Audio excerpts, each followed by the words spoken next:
والوں کی صحبت اللہ والوں کی اللہ سے ملوا جاتی ہے، صحبت اللہ والوں کی اپنا رنگ دکھا جاتی ہے، صحبت اللہ۔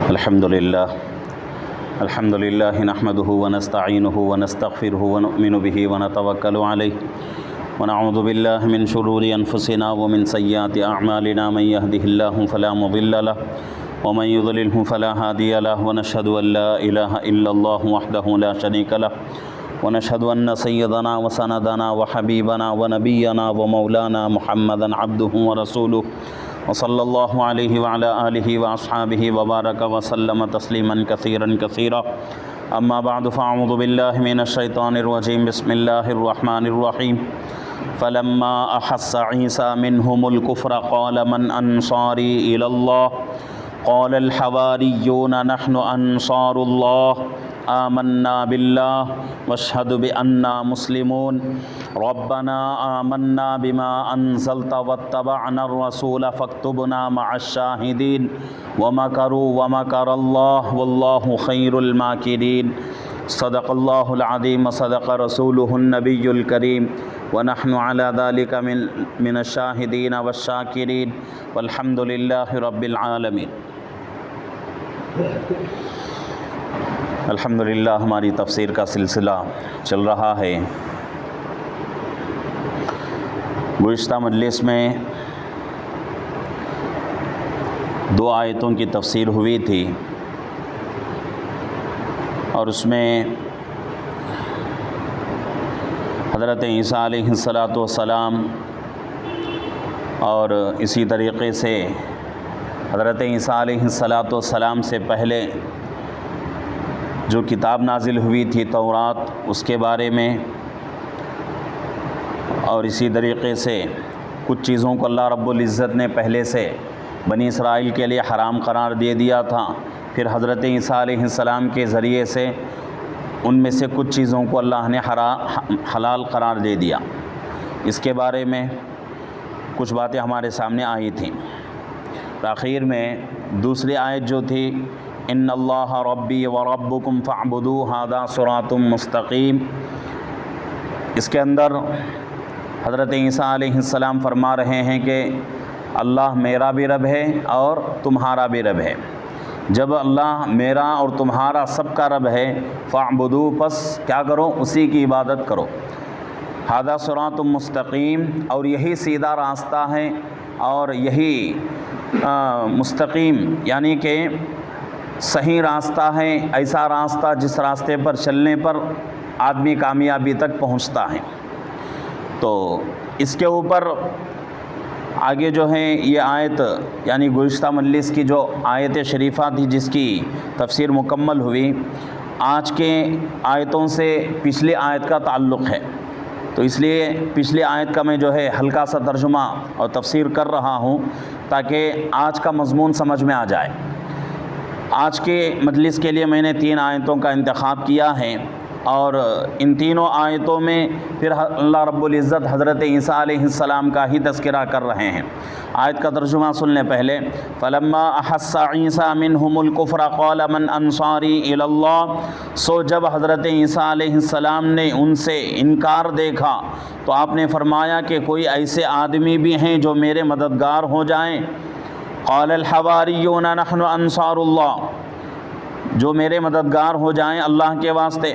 قال الحواریون، حواریون نے کہا، نحن انصار اللہ، ہم اللہ کے مددگار ہیں۔ آمنا باللہ، ہم اللہ پر ایمان لاتے ہیں۔ واشہد بأننا مسلمون، اور آپ اس کے گواہ رہیے کہ ہم کیا کرنے والے ہیں؟ مسلمان ہیں اور فرما برداری کرنے والے ہیں۔ دوسری آیت، ربنا آمنا بما انزلت واتبعنا الرسول فاکتبنا مع الشاہدین، اے ہمارے رب ہم ایمان لے آئے ان چیزوں پر جو آپ نے نازل فرمائی اور پیروی اختیار کی ہم نے ان رسولوں کی، سو ہم کو ان لوگوں کے ساتھ لکھ دیجئے جو تصدیق کرنے والے ہیں۔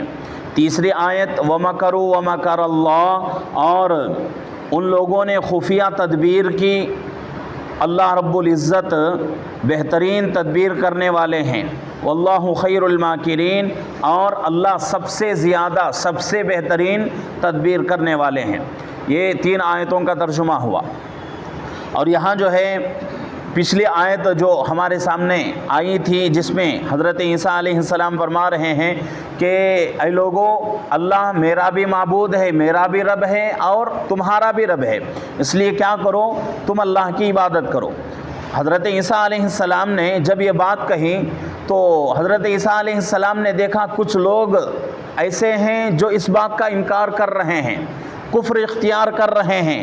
اسی بات کا آج کے آیتوں میں تذکرہ ہو رہا ہے، فلما احس عیسیٰ منہم الکفر، سو جب حضرت عیسیٰ علیہ السلام نے محسوس کیا کہ وہ لوگ جو ہے انکار کر رہے ہیں، انکار کرنے والے ہیں، قال، تو حضرت عیسیٰ علیہ السلام نے کہا، من انصاری الی اللہ، کون میرے ساتھ اللہ کا مددگار ہو جائے، کون اللہ کا مدد کرنے والا ہے میرے ساتھ۔ قال الحواریون، تو اس وقت حواری لوگ، حواری کس کو کہتے ہیں؟ حور ایک لفظ ہے جس کا معنی ہے سفیدی، یعنی کہ یہاں یہ بات کہہ کر، یہ لفظ لا کر اس بات کے طرف اشارہ کیا جا رہا ہے کہ جو لوگ حضرت عیسیٰ علیہ السلام کا ساتھ دے رہے ہیں ان کو حواری کہتے ہیں، اس وجہ سے کہ ان کے دل بالکل صاف ہیں۔ جیسا کہ سفید رنگ جو ہوتا ہے وہ بالکل صاف ہوتا ہے داغ سے، دھبے سے، اور کوئی چیز اگر اس کے اندر آ جائے، چھوٹا دھبا بھی اگر لگ جائے سفید رنگ میں یا سفید کپڑے پر، تو بہت ہی آسانی کے ساتھ وہ دھبا نظر آ جاتا ہے۔ تو جس طرح سفید رنگ دھبوں سے، داغوں سے، سفید کپڑا دھبوں سے، داغوں سے صاف اور پاک رہتا ہے، تو اسی طریقے سے یہ لوگ بھی کفر سے پاک تھے۔ اور ایک قول یہ کہا جاتا ہے، تفسیروں میں یہ بھی آتی ہے بات، کہ حضرت عیسیٰ علیہ السلام نے جب دیکھا کہ اپنے قوم کے لوگ جو ہے انکار کرنے والے ہیں، کفر کی طرف جا رہے ہیں، تو حضرت عیسیٰ علیہ السلام نے کیا کہا، اعلان کیا کہ بھئی کون اللہ کا مددگار ہے میرے ساتھ چل کر، اللہ کا مددگار کون ہے؟ اب یہاں جو ہے ہمارے دلوں کے اندر ایک اشکال پیدا ہو سکتا ہے کہ بھئی ہم تو کچھ بھی ہماری طاقت نہیں، ہماری طاقت کیا ہے، ہم اللہ کی کیسے مدد کریں گے؟ اللہ تو بے نیاز ہیں، اللہ کو کسی کی مدد کی ضرورت نہیں۔ پھر یہاں اللہ رب العزت یہ لفظ کیوں لا رہے ہیں، من قال من انصاری الی اللہ، کون اللہ کا مددگار ہے؟ تو یہاں جو ہے مفسرین فرماتے ہیں اللہ کا مددگار کا مطلب کیا ہے؟ اللہ کی مدد کرنا نہیں، بلکہ اللہ کے دین کی مدد کرنا ہے۔ جیسا کہ سورہ محمد میں آیت شریفہ ہے، یا ایھا الذین آمنوا ان تنصروا اللہ ینصرکم، اے ایمان والو تم میری دین کی مدد کرو میں تمہاری مدد کروں گا۔ اللہ خود فرما رہے ہیں، یا ایھا الذین آمنوا، اے ایمان والو، ان تنصروا اللہ، اگر تم میری دین کی مدد کرو گے، ان تنصروا اللہ ینصرکم، میں بھی تمہاری مدد کروں گا، ویثبت اقدامکم، اور تمہارے قدموں کو جما دوں گا۔ تو یہ بات اللہ رب العزت خود فرما رہے ہیں۔ تو یہاں اللہ رب العزت جو فرما رہے ہیں کہ میری مدد کون کرے گا، تو مطلب کیا ہے؟ اللہ کی مدد نہیں، بلکہ اللہ کے دین کی مدد، اللہ کو کسی اور کی مدد کی ضرورت نہیں۔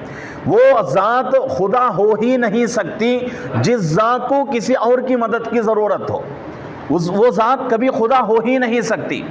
وہی ذات خدا ہو سکتی ہے جو پوری دنیا کی مدد کرتی ہو اور اس کو کسی انسان کی، کسی مخلوق کی مدد کی ضرورت نہ ہو، اس ذات کو خدا کہا جاتا ہے۔ تو یہاں جو ہے اللہ کی مدد کا مطلب اللہ کی مدد کرنا نہیں ہے، بلکہ اللہ کے دین کی مدد کرنا ہے۔ اللہ کے دین کی مدد کا مطلب کیا ہے کہ بھئی دنیا میں رہ کر اللہ کے دین کو پھیلانا ہے، اللہ کے دین کی اشاعت کرنا ہے، اللہ کے دین کی دعوت دینا ہے، اللہ کے دین کی تبلیغ کرنا ہے۔ تو اس کو جو ہے دین کی محنت کہا جاتا ہے، اور اسی کو جو ہے دین کی مدد کہا جاتا ہے۔ تو یہاں بھی جو ہے اللہ رب العزت وہی بات فرما رہے ہیں کہ حضرت عیسیٰ علیہ السلام نے کہا کہ قال من انصاری الی اللہ، قال الحواریون، حواریون نے کہا نحن انصار اللہ، اے نبی ہم ہیں اللہ کی مدد کرنے کے لیے، اللہ کے دین کی مدد کے لیے ہم موجود ہیں۔ اب یہ جو لوگ کہہ رہے ہیں ان کے بارے میں حضرات مفسرین فرماتے ہیں کہ یہ قوم تھی، اور اس قوم کے بارے میں دو باتیں آتی ہیں۔ ایک بات یہ کہی جاتی ہے کہ بھئی یہ قوم جو تھی اور یہ جماعت جو تھی یہ بنی اسرائیل میں سے نہیں تھی بلکہ دوسری قوم تھی، اور دوسرے مفسرین فرماتے ہیں دوسرے مفسرین کا کہنا یہ ہے کہ نہیں، بلکہ یہ قوم جو تھی، یہ جماعت جو تھی بنی اسرائیل میں سے ہی تھی۔ لیکن دونوں قولوں میں، دونوں باتوں میں مضبوط اور بہترین قول دوسرا قول ہے، جس کے بارے میں حضرات مفسرین فرماتے ہیں کہ وہ لوگ بنی اسرائیل میں سے ہی تھے، لیکن ان کا کام کیا تھا؟ وہ لوگ دھوبی تھے، دھوبی کا کام کرتے تھے۔ تو مفسرین فرماتے ہیں، تفسیروں میں بات آتی ہے کہ ایک مرتبہ حضرت عیسیٰ علیہ السلام ایک راستے سے جا رہے تھے، جاتے جاتے چند لوگوں کو دیکھا کہ وہ لوگ جو ہے کپڑا صاف کر رہے ہیں۔ تو حضرت عیسیٰ علیہ السلام نے ان سے پوچھا کہ بھئی کیا کر رہے ہو؟ تو انہوں نے کہا کہ ہم تو کپڑے کے اندر جو میل لگا رہتا ہے اس میل کو ہم صاف کر رہے ہیں۔ تو حضرت عیسیٰ علیہ السلام نے کہا کہ بھئی تم تو ظاہری میل صاف کر رہے ہو، میں تو تمہاری باطنی میل صاف کرنا چاہتا ہوں۔ تم کپڑوں کو میل سے صاف کرنا چاہتے ہو، میل کو جو ہے کپڑوں سے نکالنا چاہتے ہو، صاف کرنا چاہتے ہو، میں تمہارے دلوں کو گندگیوں سے صاف کرنا چاہتا ہوں۔ تو لوگوں نے کہا وہ کیسے؟ تو حضرت عیسیٰ علیہ السلام نے اللہ کی طرف بلایا، اللہ کی طرف دعوت دی، تو وہ لوگ جو ہے ایمان کے اندر آ گئے، اور ان کی تعداد حضرات مفسرین فرماتے ہیں وہ کل کتنے تھے؟ 12 افراد کی ایک جماعت تھی، صرف 12 لوگ تھے، اور انہی کو جو ہے حواری کہا جاتا ہے۔ اور حواری کا مطلب کیا ہے؟ کہ بہت ہی بہترین دوست، بہت ہی بہترین دوست۔ جیسا کہ حدیثوں میں بات آتی ہے، اللہ کے نبی پاک صلی اللہ علیہ وسلم نے ارشاد فرمایا کہ ہر نبی کا ایک حواری ہوتا ہے، ہر نبی کا ایک حواری کا مطلب اپنے ذہن میں رکھنا ہے۔ حواری کس کو کہتے ہیں؟ بہترین دوست کو، جیسا کہ اپنے جو ہے زبان میں جگری دوست کہا جاتا ہے، تو اس دوست کو جو ہے حواری کہا جاتا ہے۔ تو اللہ کے نبی صلی اللہ علیہ وسلم فرماتے ہیں کہ ہر نبی کا ایک حواری ہے، میرا حواری زبیر ہے۔ زبیر رضی اللہ عنہ ایک صحابی ہیں، بہت اونچے صحابی ہیں، اور اللہ کے رسول پاک صلی اللہ علیہ وسلم سے ان کا تعلق کیسے تعلق تھا؟ حضرت صفیہ رضی اللہ عنہ جو کہ اللہ کے نبی پاک صلی اللہ علیہ وسلم کی پھوپھی تھی، ان کے بیٹے حضرت زبیر رضی اللہ عنہ، یعنی کہ پھوپھی ذات بھائی ہو گئے کہ حضرت زبیر رضی اللہ عنہ اللہ کے نبی صلی اللہ علیہ وسلم کے پھوپھی کے بیٹے۔ تو ان کے بارے میں اللہ کے نبی صلی اللہ علیہ وسلم فرماتے ہیں کہ زبیر میرا حواری ہے۔ اور حضرت زبیر رضی اللہ عنہ اتنے جو ہے اونچے صحابی ہیں، عشرہ مبشرہ میں ان کا شمار ہوتا ہے۔ عشرہ مبشرہ کن کو کہتے ہیں؟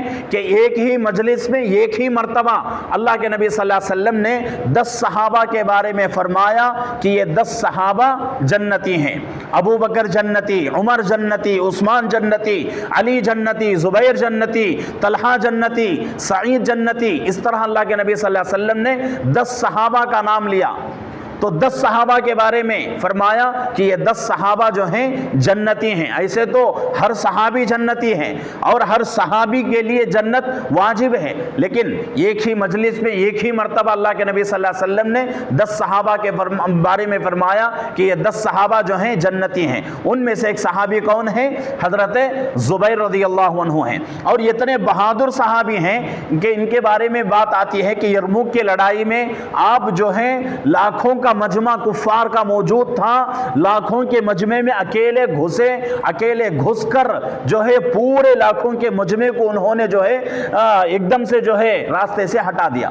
اتنے بہادر صحابی تھے، اور ان کے بارے میں اور ایک بھی بات کتابوں کے اندر آتی ہے کہ ان کے جسم کے اندر 1 انچ کی جگہ بھی ایسی نہیں تھی جہاں جو ہے تیر کا کوئی زخم یا تلوار کا کوئی زخم نہ ہو۔ ان کے پورے بدن میں کوئی 1 انچ بھی ایسا خالی نہیں تھا۔ اتنے بہادر صحابی تھے، اور اتنے دین کے لیے انہوں نے محنتیں کی کہ جنگ کے موقع پر ایک نیزہ آیا کفار کے طرف سے، نیزہ آ کر نیزہ جو ہے آپ کے کان اور کندھے کے درمیان سے گزر گیا، جس کی وجہ سے آپ کا کندھا زخمی ہو گیا۔ آتا ہے کتابوں کے اندر کہ آپ کے کندھے میں جو ہے سوراخ ہو چکا تھا، سوراخ ہو چکا تھا، گڑا پڑا ہوا تھا اور وہ زخم سوکھ گیا لیکن گڑا نہیں بھر سکا. تو ان کے بیٹے حضرت عبداللہ ابن زبیر رضی اللہ عنہما کے بارے میں آتا ہے کہ وہ جو ہے اس گڑے میں ہاتھ رکھ کر کھیلتے تھے. تو ایسی جو ہے قربانیاں حضرات صحابہ کی. تو اللہ کے نبی صلی اللہ علیہ وسلم نے حضرت زبیر رضی اللہ عنہ کے بارے میں فرمایا کہ زبیر میرا حواری ہے. ہر نبی کا ایک حواری ہوتا ہے، میرا حواری حضرت زبیر رضی اللہ عنہ ہیں. تو حواری کس کو کہتے ہیں کہ بہت ہی بہترین دوست اور مخلص دوست کو حواری کہا جاتا ہے. تو یہ جو ہے حضرت عیسیٰ علیہ السلام کے حواری ہیں جن کی تعداد 12 ہے. اور ان 12 لوگوں کا کام کیا تھا کہ اللہ کے نبی حضرت عیسیٰ علیہ السلام ان 12 لوگوں کو کیا کرتے تھے کہ ایک ایک آدمی کو ایک ایک طرف دعوت کے لیے بھیج دیتے تھے کہ بھئی تیرا یہ راستہ، تیرا یہ راستہ، تیرا یہ علاقہ. اور یہ 12 افراد جا کر حضرت عیسیٰ علیہ السلام کے منشا کے مطابق، حضرت عیسیٰ علیہ السلام کی چاہت کے مطابق اللہ کے دین کو پھیلاتے تھے. 12 افراد کا کام یہی تھا، اسی کام کو جو ہے وہ لوگ کرتے تھے. تو ان کے بارے میں آتا ہے کہ وہ لوگ کہتے ہیں کہ قوم آپ کو ساتھ دے یا نہ دے لیکن ہم آپ کے ساتھ رہیں، ہم آپ کا جو ہے پورا ساتھ دیں گے، ہم آپ کی پوری مدد کریں گے. اور ایسا ہی ایک واقعہ اللہ کے نبی صلی اللہ علیہ وسلم کے ساتھ بھی پیش آیا کہ اللہ کے نبی پاک صلی اللہ علیہ وسلم نے ایک موقع پر حضرات صحابہ سے مشورہ کیا کہ بھئی کیا کیا جائے، حالات جو ہے بہت ہی بگڑتے جا رہے ہیں. تو اس وقت جو ہے حضرت مقداد ابن اسود رضی اللہ عنہ ایک صحابی ہیں، انہوں نے کہا کہ اللہ کے نبی صلی اللہ علیہ وسلم ہم نے آپ کو سچا مانا ہے، ہم نے آپ کو نبی مانا ہے اور آپ کے ہاتھ پر ہم نے ایمان قبول کیا ہے اور ہم آپ کو ہر کچھ سمجھتے ہیں. اگر آپ یہ حکم دے دیں کہ ہم کو سمندر میں کودنے کا حکم دے دیں گے تو ہم میں سے ہر ایک سمندر میں کود جائے گا، کوئی بھی سمندر میں کودنے سے پیچھے نہیں رہے گا. اس وقت صحابہ نے مل کر یہ کہا تھا کہ اے اللہ کے نبی ہم آپ کے ساتھ کھڑے ہیں. تو یہ جو ہے حضرات انبیاء علیہ السلام کی مدد اس طرح اللہ رب العزت فرماتے ہیں. تو یہ جو ہے حواری جو حضرت عیسیٰ علیہ السلام کے جو دوست تھے 12، تو ان لوگوں کو حضرت عیسیٰ علیہ السلام جو ہے دعوت کے لیے بھیج دیتے تھے، وہ لوگ جا کر دین کی دعوت دیتے تھے. تو وہ لوگ کہتے ہیں آمنا باللہ کہ ہم نے ایمان لایا اللہ پر. کون؟ حضرت عیسیٰ علیہ السلام کے جو دوست ہیں، حواری ہیں، وہ لوگ کہتے ہیں کہ ہم اللہ پر ایمان لاتے ہیں. وَشْهَدْ بِأَنَّا مُسْلِمُونَ، اے نبی آپ گواہ رہیے ہم مسلمان ہیں. وہ قوم، وہ 12 لوگ اللہ کے نبی حضرت عیسیٰ علیہ السلام کو گواہ بنا رہی ہے کہ اے نبی آپ گواہ رہیے ہم مسلمان ہیں، ہم اللہ کے فرما برداری میں زندگی گزاریں گے، ہم اللہ کے دین کی مدد کے لیے کھڑے رہیں گے اور اللہ کی دین کی مدد کرتے کرتے کیا ہو جائیں گے؟ دنیا سے چلے جائیں گے، آپ گواہ رہیے.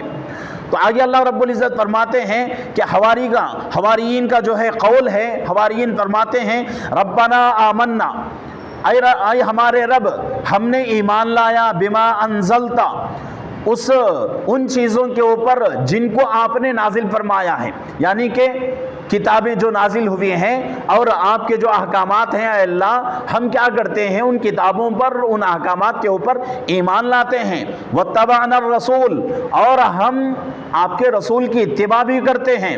صرف ایمان لائیں گے اور رسول کی اتباع نہیں کریں گے تو کام نہیں چلے گا، بلکہ ایمان بھی لانا ہے اللہ کی چیزوں کے اوپر، اللہ کے احکامات کے اوپر، اور رسول کی اتباع بھی کرنا ہے. تو حواری فرماتے ہیں کہ اے ہمارے رب ہم نے ایمان لایا ان چیزوں پر جن کو آپ نے نازل فرمایا، واتبعنا الرسول، اور ہم رسول کی اتباع کرتے ہیں.